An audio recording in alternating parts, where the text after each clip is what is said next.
जहां देखो जो सही मार्ग से चलेगा उसे दुख, म्लान, निंदा, उपहास। बड़ा बुद्धिमान होगा जो सही मार्ग में धैर्य पूर्वक चल पावे, नहीं तो लोग ऐसा उसका उपहास करेंगे और ऐसा दृश्य देखने को कलयुग दिखाएगा कि पाप कर रहा है, मौज से रह रहा है, धर्म से चल रहा है, बड़ा दुखी हो रहा है। कलयुग का ऐसा प्रभाव बढ़ रहा है कि यहां शुद्ध ज्ञानी मिलना, शुद्ध भक्त मिलना, शुद्ध पंडित मिलना, पंडिता समदर्शिना बड़ा कठिन हो रहा है। ऐसा नहीं कि नहीं है, पर बड़ा कठिन हो रहा है। पृथ्वी में इतना पाप बढ़ता जा रहा है कि भगवान शेष जी के लिए भार रूप हो रही है पृथ्वी। मैं तो आया था मृत्यु लोक में भक्तों का समागम प्राप्त करने, लेकिन इस समय छूने और देखने योग्य भी नहीं रह रही है। बड़ा अमंगल हो रहा है पृथ्वी में। इस संसार में वैराग्य और ज्ञान की किसी की जरूरत नहीं, इसीलिए बूढ़े हो गए तुम्हारे पुत्र। विषयानुरागी अंधे बने हुए, भोगों में लगे हुए, इसलिए वैराग्य की जरूरत नहीं। भोगों में सुख बुद्धि, इसलिए ज्ञान की जरूरत नहीं। तुम इसलिए जवान यहां हो गए कि वृंदावन है, यहां संयोग से सदैव तुम जवान रहोगे। कभी तुम्हें कोई भी अंग, 64 अंगों में भक्ति के कोई भी अंग यहां हीन नहीं, क्योंकि संपूर्ण अंगों से परिपूर्ण ये भगवान का धाम है ना। अतः वृंदावनस्य संयोगात् पुनस्त्वं तरुणी नवा, धन्यम वृंदावनम तेन भक्तिर्नृत्यति यत्र च। धन्य है वृंदावन, जहां भक्ति सर्वांग पुष्ट होकर नृत्य कर रही। परंतु वृंदावन में भी तुम्हारे पुत्रों को यहां कोई पूछने वाला नहीं, ग्राहक नहीं। अत्रेमौ ग्राहका भावान जरामपि मुंचतः। अभाव है वृंदावन में, ज्ञान वैराग्य को कोई नहीं पूछता। यहाँ प्रेम लक्षणा भक्ति का ही सारा खेल है, इसलिए इनका बुढ़ापा नहीं छूट रहा।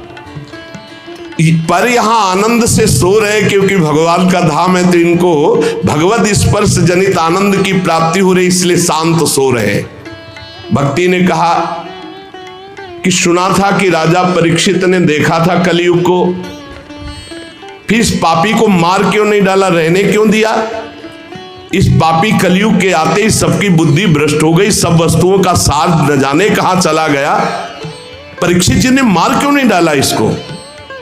और करुणामय भगवान श्री हरि से भी ये कैसे देखा जा रहा है?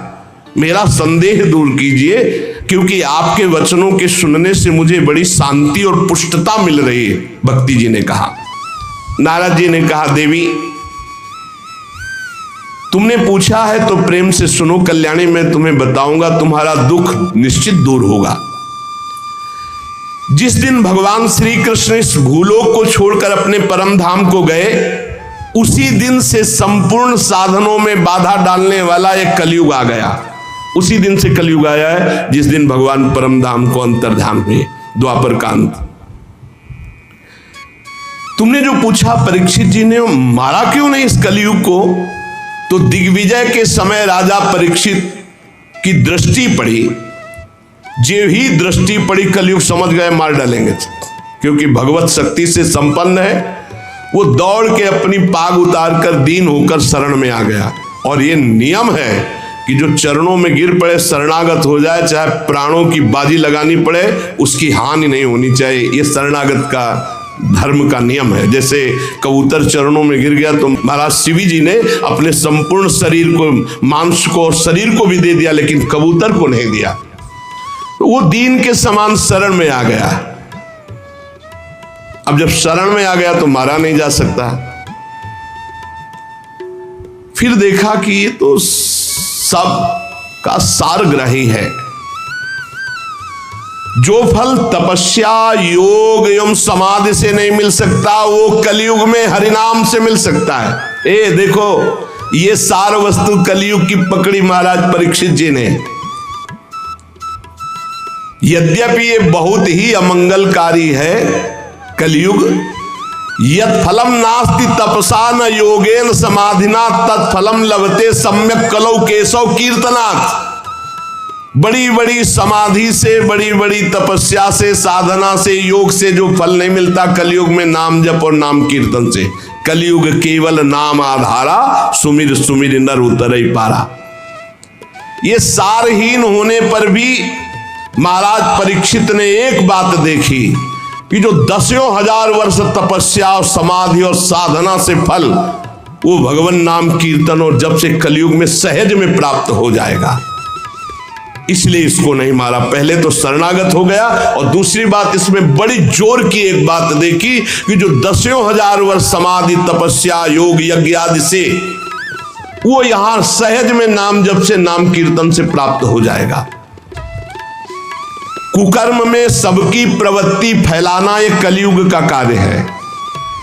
और पृथ्वी जब देखा पाप हो रहा है तो सब सार वस्तु अंतर ध्यान करने लगी।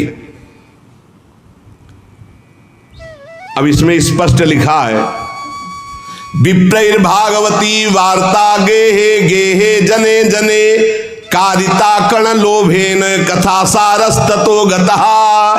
श्रीमद् भागवत में ही आगे लिखा है कि जो आपकी कथा सुनाते हैं भूरिदा जना, वो बहुत बड़े दानी हैं भगवत कथा सुनाने वाले। विप्रैर भागवती वार्ता गेहे गेहे जने जने कारिता कण लोभेन कथा सारस ततो गता।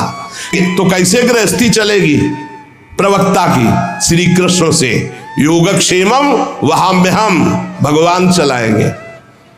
तो श्री कृष्ण देंगे, कैसे देंगे श्री कृष्ण? जैसे पूरी सृष्टि रची है, तुम्हारी सलाह से थोड़ी रची है, अपने आप अपनी सामर्थ्य से आपका भरण पोषण करेंगे।